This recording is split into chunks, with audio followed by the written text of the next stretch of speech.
Hello, I'm your host, Effie Pilarino, and today I have a very special guest for a thematic that I care a lot about, and this is Stefan Wall, the co-founder of the Wealth Mosaic. And it's evident that we'll be talking about wealth tech and innovation in that space. Welcome, Stefan. Hi, Effie. Thank you very much again for having me. Looking forward to it. I look forward to coming to London, and I wish that we could have, our annual Robo event that we would traditionally meet, but I don't think it's going to happen anytime soon, right? No, well, things are getting a lot better here, it seems, but still we have to be patient with regard to traveling in one direction or another outside of the country or into the country. But yeah, it's been a strange time, but we'll get there. We'll get there. We will, and maybe when we're talking about wealth tech solutions, there's some virtual reality solutions out there that can, transport us, and we can talk with our advisors or investors and so on. There's a lot more of that. It's not quite Star Trek yet, so we can't be beamed up and dropped wherever we want in the world, but we can at least communicate like now in much more dynamic technological ways than we could, a couple of years ago. So things are getting better. That is so true. So for our listeners that are not familiar with the Wealth Mosaic, just tell us in a nutshell what the mission is, how long you guys have been working on this, and how this hub is growing. Yep, so I'm one of two co-founders of the Wealth Mosaic. We started the business in 2017. The basic principle is to uncover and publish in one free-to-access website the entire vendor marketplace around the wealth management industry. So to make it transparent, accessible, but have it in a website so it's dynamic. We're very much focused on the technology and sort of data and consulting area at the moment. We've got about 2,000 vendors in the platform with profiles, and from those firms, we have about 4,600 and so solutions, and that's obviously changing and evolving as we go forward. So the point is, wealth managers have needs. There's an increasing vendor marketplace that wants to service those needs. Historically, that wasn't really ever in one place. It was a very disjointed, fragmented process. And so the Wealth Mosaic is there to put all of those vendors into one place and to make them easily discoverable by buyers, so they're well positioned. They can, if they choose, put content through the platform to elevate their position to be easier to be discovered.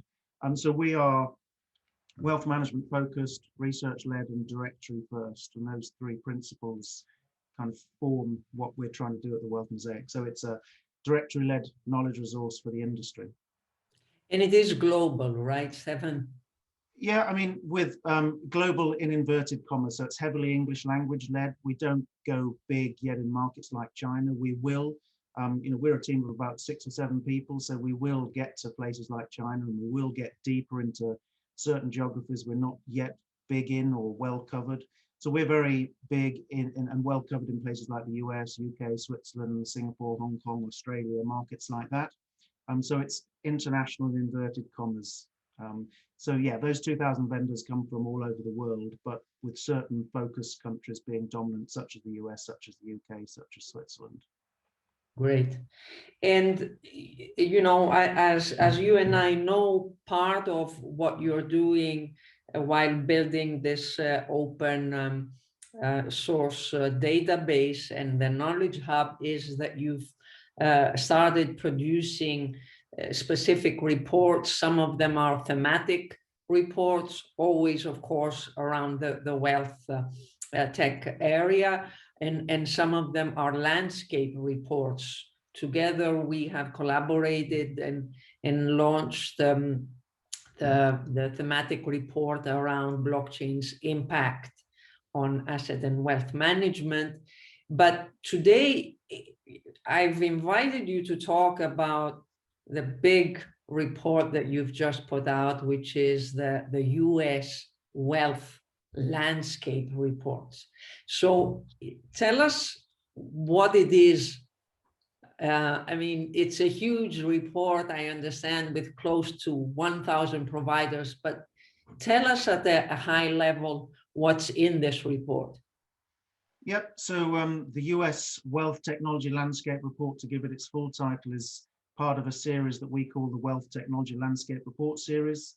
They basically take our online directory and point it towards a particular audience. So in the case of the US, they say, okay, which of those 2,000 and growing number of vendors in our platform are relevant to wealth management firms in the US? We also do the reports for the UK, for Switzerland. We're building an Asia Pacific version now. We're building a global family office version, and there'll be others coming forward. So we collect a lot of content and insights and data points, if you will, through our build-up and maintenance of our platform. And the landscape reports then say, okay, in the instance of the US, which of these vendors are relevant to a wealth manager in the US, whether they be a registered investment advisor, a bank trust, a broker-dealer, or maybe some other formats of wealth manager. We then put those firms in one report. The goal with each landscape report is to create them annually, so we grow them and improve them and maintain them. So every year we provide a snapshot of. The goal is to put in one report the entire technology landscape that's available to a wealth manager in that market, US, UK, etc., etc.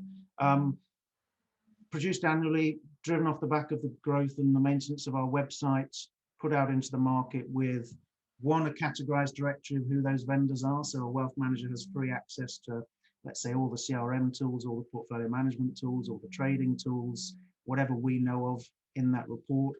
But then we also use the report as a vehicle to host thought leadership, case studies, what we call thinking about the market. So that's typically from vendors, but it will also evolve to be from industry associations, investors, wealth managers, regulators, and others. So it becomes a kind of hub of knowledge. So rather than being kind of global as the website is, the reports then take us down to a country level and or to a buyer type level. Great. I mean, they're definitely great food for thought, for discovery, for planning, and much more. You know, what interested me when I looked at the report, which is close to 200 pages, if I'm not wrong, right? Is that you include a categorization by business needs, and you actually have 23 categories. I mean, for people that are, you know, generalists in fintech, I don't think they can imagine that specifically in the subsector of wealth tech, you can have so many business categories, and it's, you know, some of them are very special and unique to the wealth management sector, and some of them, you know, are cross sectors, like, you know, data management and analytics tools, and maybe the business intelligence or outsourcing management and categories like that. But still, there is a lot of granularity here that I see that shows that there is a maturity. Is wealth management maturing in terms of its digitalization journey, or are we starting, and I'm comparing this to more, you know, payments or retail, consumer banking, and so on. What is your feel from being in this business for so long? Yeah, well, let me just answer the first part of that and the sort of the complexity of the directory and the business needs. So the business needs is level 2 of our categorization within the website. And it's going to get more complicated still. So within each business need, there is a range of tags and sub-business needs, as we call them, that will be increasingly reflected both in the reports and on the website. So you can really sort of, we call it micro position, but you can micro position vendors and buyers against their specific needs. And it really is complex, and it's growing in complexity. So we see far more point solutions, far more sort of dedicated to wealth management vendors out there. And we also see many more vendors that if you look at the infrastructure of a wealth manager and you just take an open mind, which is what we try and do, there's so much more out there than you realize. It's not just portfolio management systems and core banking platforms that everybody knows are relevant to wealth management and targeted. It's far, far deeper. So we expect our website and each landscape report to grow in depth and complexity. And our job is really to try and showcase and allow the community a format and a forum to make sense of that. So one first lesson is this industry is far bigger and far deeper than we realized at the start, and we're still learning, we're still growing the database. And I think the industry, if it was restricted in its selection of technology capabilities historically, it's not the case anymore. There's a lot out there. In terms of where the market is, in terms of its digitalization journey, it's still very early on. So you can't, I mean, I don't really look at other sectors so much as maybe others do, but when I speak to wealth managers, when I speak to vendors, when I speak to consultants through research process or just in general discussion, this industry is still at the start of its digitalization journey. You know, where that goes, how long it is, what it actually means in terms of the steps that have to be taken is still to be determined, but we're really early in the journey. A lot of the vendors and their sort of stories and their product positionings are kind of too far ahead of the market. So you see a lot of talk about the usual things such as AI and big data and data analytics and all sorts of different things that the industry hasn't yet caught up with, certainly not at scale. So they, you know, the bigger firms might be tinkering and playing and incubating and testing various things, but they're still very early in their journey. So a lot of what we capture in the Wealth Mosaic is really interesting stuff, but it's not necessarily yet fully and widely applied by wealth managers. So I'd say they're quite a long way behind retail banking and others, but then they have different dynamics as a kind of buying audience. If you think about the client base, the advisor base, different things that play into how they make their decisions. So it's understandable, but it makes it also a really interesting time to be in the space. So when we look at the solutions coming in and go, oh, wow, right, really, that's coming into the wealth space. It's interesting, and but it's not necessarily fully aligned with where the industry is right now. So would you say that, you know, by looking at these maps of what the tech vendors are offering out there, that it's kind of looking a step ahead of what's coming to the industry rather than the reverse? Not always, but yes, more often than not.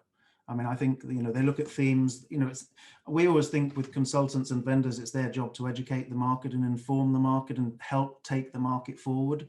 So it's not, yes, they have to respond to the needs of the market and they have to build products that are relevant for now, but they also, because of what they do, need to project a future vision and say, look, this is where we see it moving, and we're building the products that help take you there.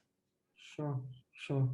So what are some of the learnings from working on this report in a huge market and diverse market like the US that has both, you know, incumbents and challengers and just a huge variety of players? I think there are some universal rules, so it doesn't matter whether we're looking at the UK or Switzerland or Asia Pacific or the US or certain segments of the market. There are universal rules. One is that the landscape of vendors is much bigger than people probably realized.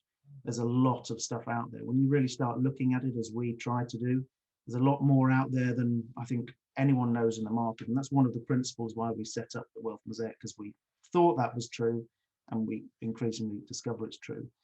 Two, there's far more built for wealth tech or wealth. We call it built for wealth, far more built for wealth solutions than there used to be. So a lot of the technology that existed in this market was built for another industry, capital markets or retail banking or something like that, and then was applied to wealth management. So it wasn't dedicated to this industry. We now see far more of that. Three, even though I think more than 50, it's about 60% of the vendors in our platform, I think, have been founded since 2010. So there's a lot of new technology out there. Interestingly, that doesn't mean that the old technology is doing nothing. You will see a lot of the older vendors playing catch up, doing M&A, developing new solutions, integrating, building ecosystems, all sorts of different things. So in general terms, the market is moving fast. There's a lot of stuff going on. With regard to the US, we see it as the most innovative market in terms of wealth technology. And, you know, it's the biggest independent wealth market in the world, right? There is no country level market the size of the US. So there's a lot of money there to manage. There are a lot of wealth managers to manage it. And subsequently, there are a lot of vendors seeking to target and service that marketplace. So we see a lot of things going on. We see a lot of built for wealth solutions that we don't necessarily see yet in Europe or elsewhere. We see a lot more in terms of ecosystem and partnership marketplace strategies over there. So it's reflecting this growth in the market, and then vendors working together to try and pool it into one area to make sense of it for the buyer. Obviously, there's M&A taking place in the US. There's been several deals recently. There was the InvestCloud Finantics Tegra 118 deal. There was the IntelliFlow deal backed by Invesco. Very recent things. There's consistent merger and acquisition plays going on over there, which is changing the sort of nature and dynamic of the solution provider marketplace. So yeah, the US vendor landscape is big, it's changing. It's got a lot more solutions to it, perhaps, than Europe and Asia that are really built for wealth management. So it's got depth, it's got real focus. And for us, it's a real learning ground. So yeah, honestly, when we first set up the Wealth Mosaic, we weren't thinking we would look hugely at the US, but we soon realized that actually we have to. As a learning ground, it's very important. Interesting. Stefan, you had mentioned in our offline discussion before starting our recording about the emergence of marketplaces. Yeah. How do you see that? How is it affecting the dynamism of what's going on in the industry?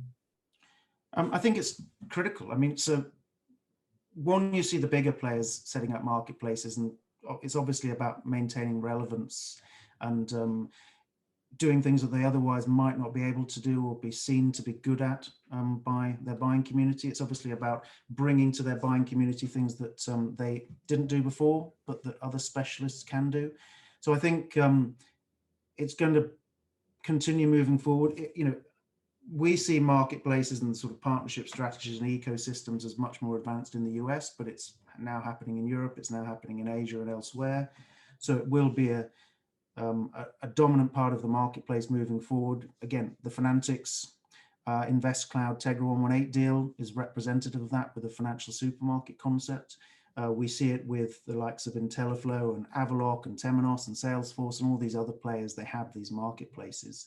If you think of the needs of the audience, with so many more vendors coming into play, not all necessarily built on the same tech stack, not all necessarily being that easy to integrate, however they market it, having one complex, diverse ecosystem of vendors working together is good, ultimately, for the needs of wealth managers. They don't have to develop individual agreements, individual commercial agreements, individual structures, individual sort of technological roadmaps with each provider. They can plug into one and access a broader community.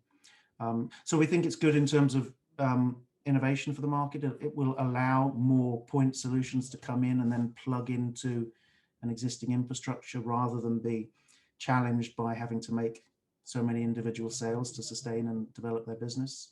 And for wealth managers, having access to the newest and latest pieces of kit, more plug and play, as and when it's required, it makes sense. Great, great. You reminded me of the impact of regulation on all this innovation. From my understanding, in the US, in the wealth management sector, it has been overall a positive impact. I don't know how you see it and whether from the vendor perspective, you see this coming out in more sort of RegTech solutions that are not only about reducing costs and automating processes, but also taking advantage of the new opportunities. Absolutely. I mean, I know regulatory technology and sort of regulation and compliance in general is seen as a cost to the industry, a challenge to the industry, maybe had to change mindsets in terms of how it was applied.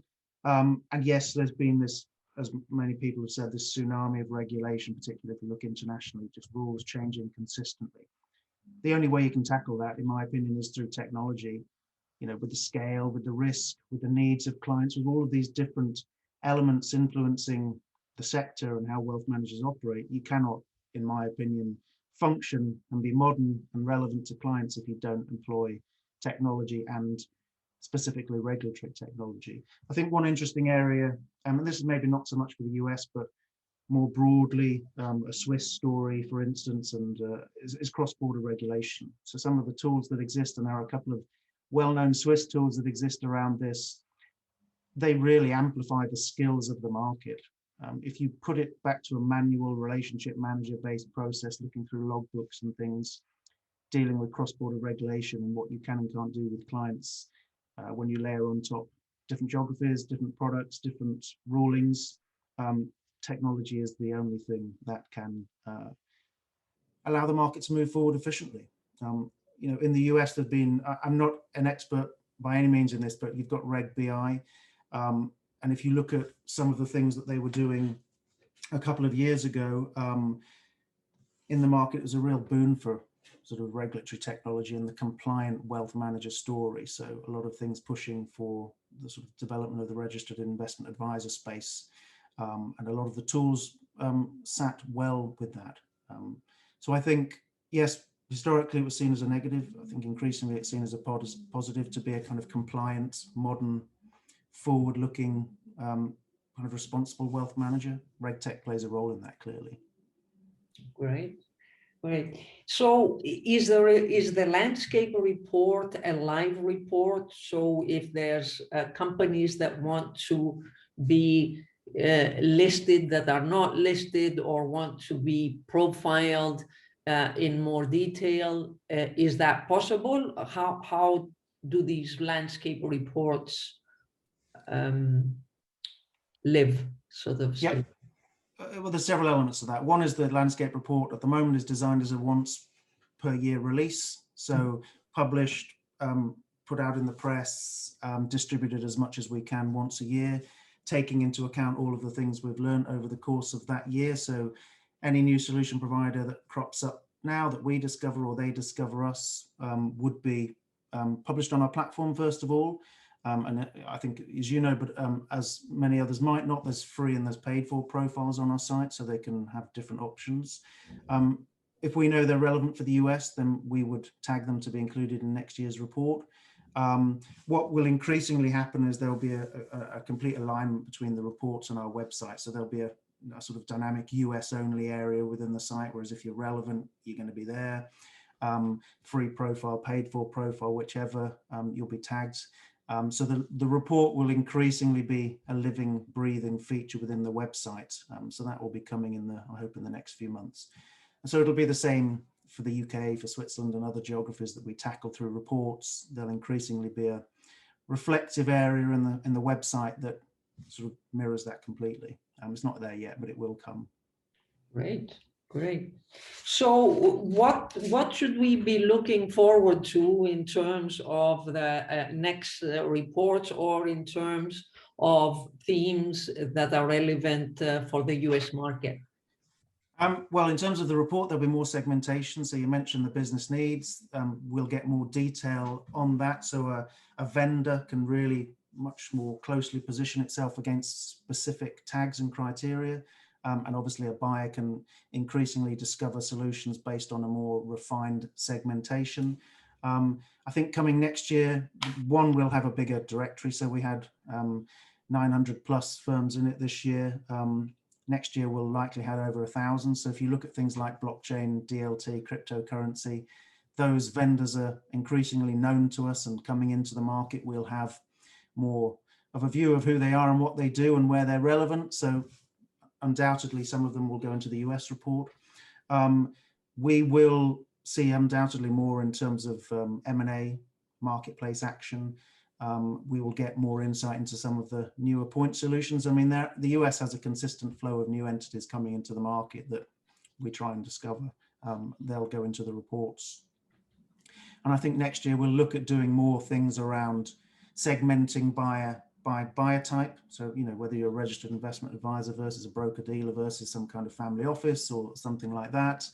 And we'll be looking at a broader range of activities. So content creation, videos, webinars, interviews, articles, hopefully a launch event once COVID is kind of more on the back seat and people are willing to do some level of travel and some level of personal interaction. And as we develop these landscape reports, we are looking at research to back them up. So in market, among wealth manager research around, what's interesting to them, where their needs are, what they're challenged by, what excites them, where their business is going. And we'll use that to influence how we build the report and how we segment the report, and maybe how we showcase some of the vendors that are in it. So each landscape report will become a bigger vehicle and a more of a knowledge resource and an accessible knowledge resource for the market.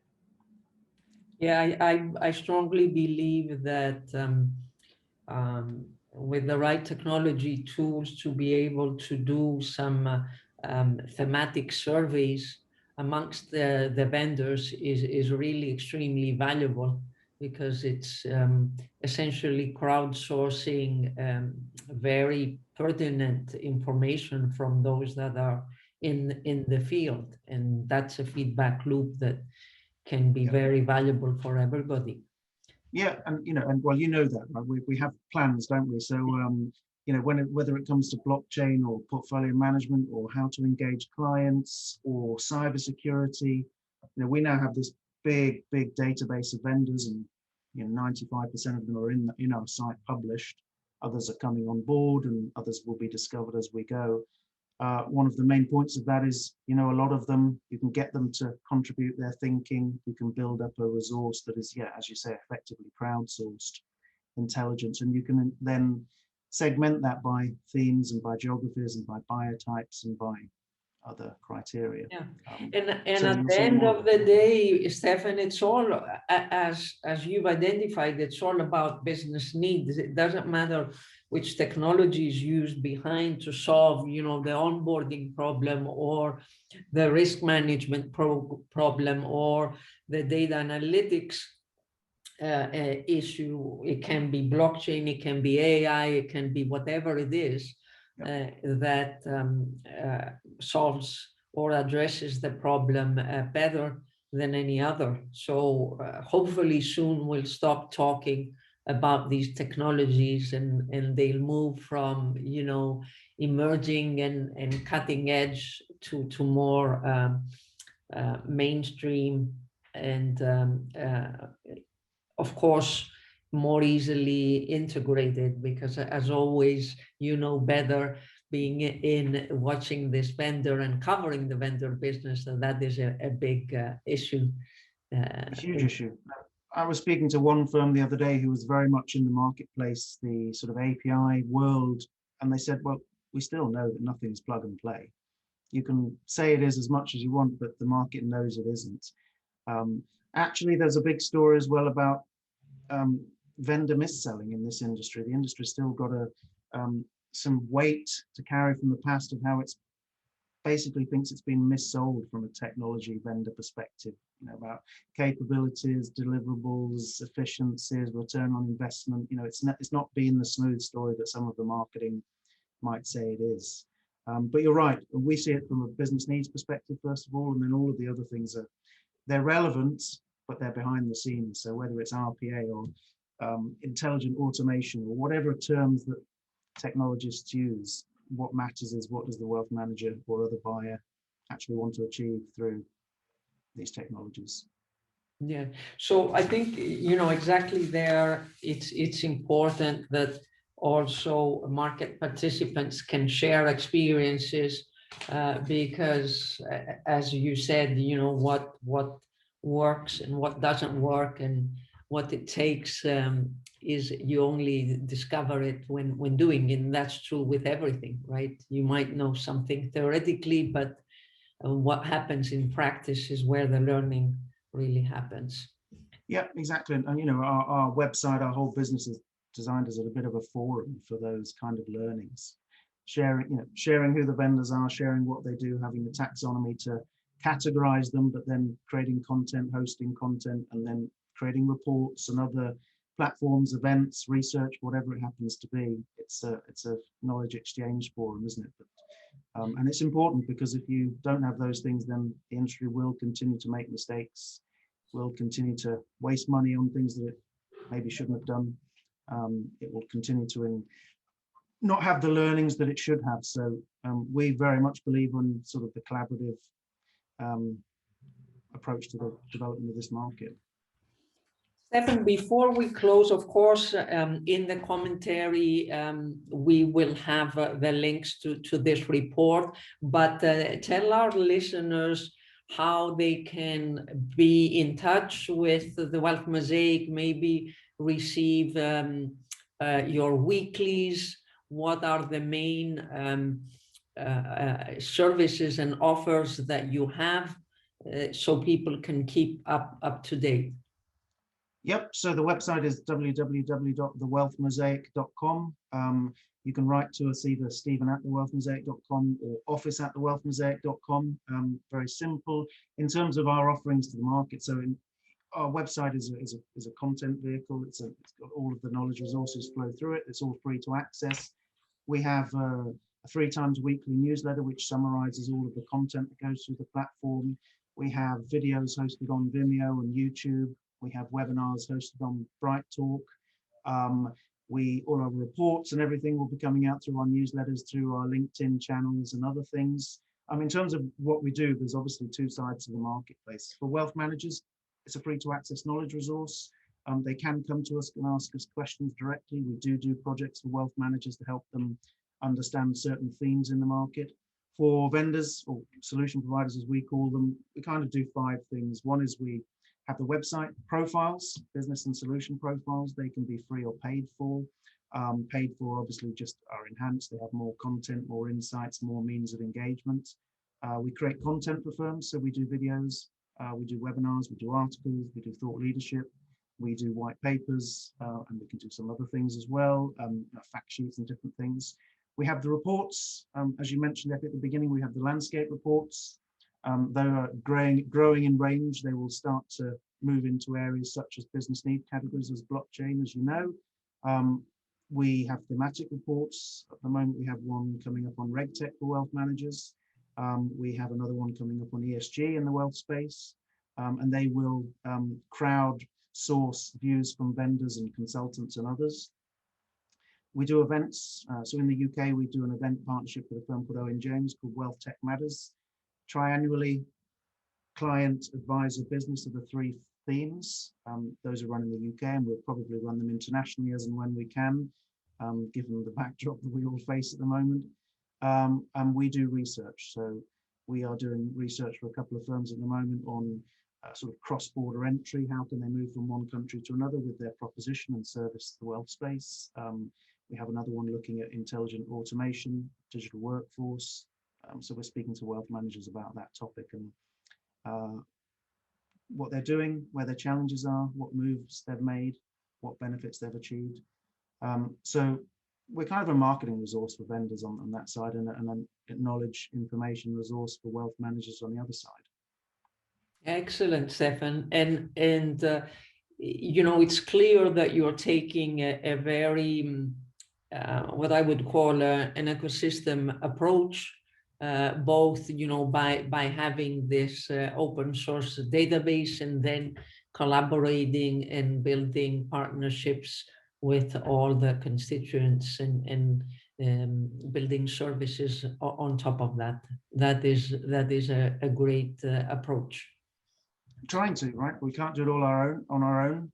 We're still a small team growing, but the market has big needs and there's a lot of things going on. Better than we do. If you look at blockchain, wow, it's a monster in terms of its size. So, our directory creates a lot of opportunities, a lot of insights, but we work with others to try and make the most of those and help bring those ideas and thoughts and opportunities to market better than we can alone. And as you mentioned earlier, this is no low-hanging fruit, and it's getting even more specialized and sophisticated and complex as it goes. So it has to be this type of approach so that it benefits the whole ecosystem. Absolutely. I mean, you know, I won't say anything about my background, but it was very much, you know, my research journey in this space. You would work for one firm and there wasn't a great deal of collaboration. So things just didn't happen. It was kept in a sort of small room, and it seemed to me to be outdated. You have to open it up. There are many more people out there who know many more things than we do alone. And by having a platform that can hopefully bring that knowledge and experience into one place, it will be beneficial to us, to the partners, to the people who use our site, to the people who work with us commercially, and all sorts of different ways. So it just adds volume and depth beyond what we can achieve ourselves. And much like what the name of the company is, it is a mosaic. It's a beautiful mosaic, right? There's the name, yes, yes. There's the name, and All the pieces fit together to make a beautiful whole, or something like that. exactly. So thank you so much, Stefan, for being with us today, and we look forward to more reports. Yep, a few more coming up. So, and hopefully they get bigger, better, more useful. That's the plan. Yeah, but thank you, Effie, for the time. Thank you.